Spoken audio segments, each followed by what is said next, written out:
as long as you have already done the work here, that's when I want you to play this video.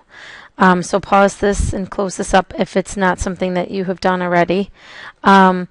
You're supposed to graph this right triangle here, ABC, and if you're supposed to look through the distance and find AB is radical 5, BC is radical 85, AC is radical 80, slopes AB negative 2 over 1, BC is 6 over 7, AC is a half. And when you look through all this information here, if you look through the distance, you should see all three sides are different.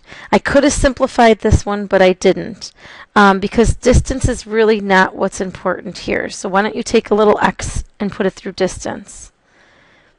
The most important thing about proving something's a right triangle is slope, because the slope is what tells us whether we have a right angle or not.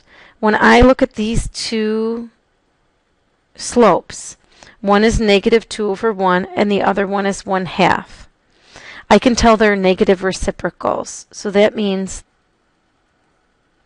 this means that there's a right angle where AC meets BC. The properties of the right triangles are listed down here. They have one set of negative reciprocal slopes. That's it. So that means that they are perpendicular or they meet at 90 degrees.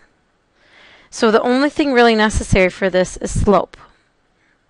What I'd like for you to do is flip this paper over and try the back part and then unpause it when you're ready.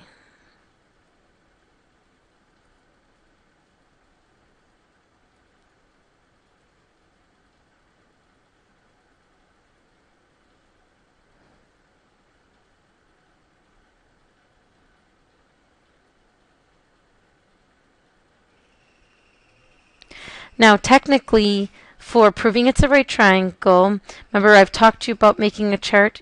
Technically, you did not have to do the distance, and you did not have to do the midpoint. You really will only be necessary for you to do slope, because it's only looking for a right angle. So the slope that you should see is this right here, and make sure your paper has it labeled with slope and what the slope, the sides are that you're finding the slope of. And it looks like these two are BC and AC, again, are the two sides, BC and AC, that make this right angle in there. That's all that really is necessary. And then to put it all in a sentence, the triangle is a right triangle because sides BC and AC are perpendicular since their slopes are negative reciprocals.